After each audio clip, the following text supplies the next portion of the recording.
جب ہم دنیا کے نقشے پر نظر ڈالتے ہیں تو ایک براعظم ایسا ہے جو سب سے بڑا اور نمایاں نظر آتا ہے، اور وہ ہے ایشیا۔ لیکن یہ صرف سائز میں ہی بڑا نہیں ہے، بلکہ یہ عجائبات کی ایک دنیا ہے۔ آئیے دیکھتے ہیں کیسے۔ اس کے سائز کا اندازہ لگانے کے لیے ذرا یوں سوچیں کہ اگر ہم دنیا کی ساری خشک زمین کو اکٹھا کریں تو اس کا تقریباً 30% حصہ صرف اور صرف ایشیا ہے۔ لیکن زمین سے بھی بڑھ کر ایشیا لوگوں کا براعظم ہے۔ یہ بات بہت حیران کن ہے کہ دنیا کے ہر 10 انسانوں میں سے 6 ایشیا میں رہتے ہیں۔ مطلب یہ صرف ایک زمین کا ٹکڑا نہیں بلکہ انسانیت کا دھڑکتا ہوا دل ہے۔ تو چلے ذرا ان بڑے بڑے نمبرز کے پیچھے کی حقیقت کو دیکھتے ہیں اور سمجھتے ہیں کہ آخر یہ براعظم واقعی کتنا بڑا ہے۔ جغرافیائی لحاظ سے دیکھیں تو ایشیا کا تقریباً سارا حصہ کرۂ ارض کے شمالی اور مشرقی حصوں میں پھیلا ہوا ہے۔ یہی وجہ ہے کہ یہاں موسم، وقت اور مناظر میں اتنا زیادہ تنوع پایا جاتا ہے۔ اچھا، جب کوئی جگہ اتنی بڑی ہو تو ظاہر ہے کہ اس کی زمین بھی ایک جیسی نہیں ہو سکتی۔ یہاں کے مناظر اتنے ہی متنوع اور شاندار ہیں جتنا یہ براعظم خود۔ آئیے اس کی کچھ جھلکیاں دیکھتے ہیں۔ یہ سلائیڈ ایشیا کی جغرافیائی حیثیت کو بہت اچھے سے بیان کرتی ہے۔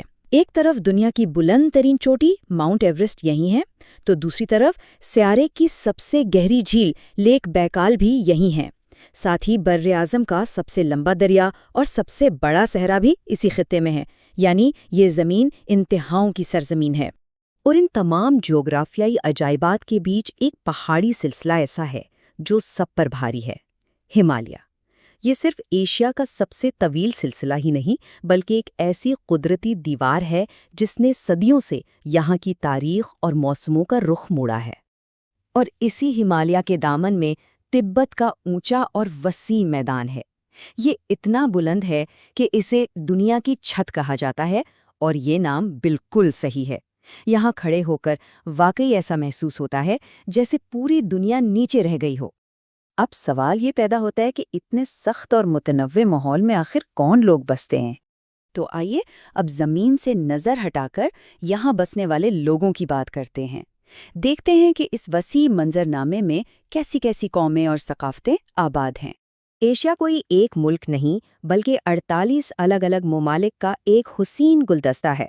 ہر ملک کی اپنی زبان، اپنی روایات، اپنی الگ پہچان ہے جو اس براعظم کو ناقابل یقین حد تک رنگین بناتی ہے۔ اور یہ رنگا رنگی صرف ثقافتوں میں نہیں، سائز میں بھی ہے۔ ایک طرف روس ہے جو اپنے برفانی میدانوں کے ساتھ دنیا کا سب سے بڑا ملک ہے، تو دوسری طرف مالدیپ ہے جو سمندر میں بکھرے موتیوں جیسے چھوٹے چھوٹے جزیروں پر مشتمل ہے۔ جب بات آبادی کی ہو تو معاملہ اور بھی دلچسپ ہو جاتا ہے۔ ویسے تو سب سے زیادہ لوگ چین میں رہتے ہیں، لیکن اگر ہم آبادی کی گنجانیت دیکھیں، یعنی ایک چھوٹے سے رقبے میں کتنے لوگ رہتے ہیں، تو اس میں بنگلہ دیش سب سے آگے ہے۔ ایشیا صرف زمین اور لوگوں کا مرکز ہی نہیں بلکہ یہ روح اور عقیدے کی سرزمین بھی ہے۔ دنیا کے بڑے بڑے مذاہب جیسے اسلام، ہندو مت، بدھ مت، یہودیت اور یہاں تک کہ عیسائیت، سب کی جڑیں اسی سرزمین سے پھوٹی ہیں۔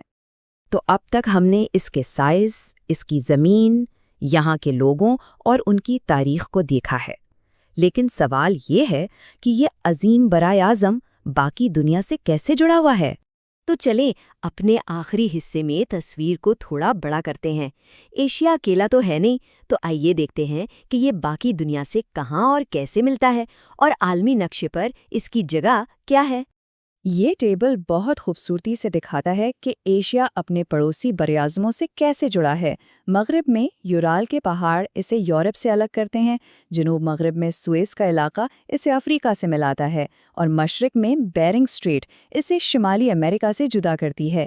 یہ وہ قدرتی سرحدیں ہیں جو دنیا کو تقسیم بھی کرتی ہیں اور جوڑتی بھی ہیں۔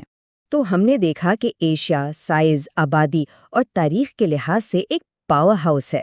یہ سب کچھ ہمیں ایک آخری سوال پر لا کھڑا کرتا ہے: اتنی بڑی آبادی اور وسائل کے ساتھ 21ویں صدی میں ایشیا کی اگلی کہانی کیا ہوگی، اور یہ کہانی باقی دنیا کو کیسے متاثر کرے گی؟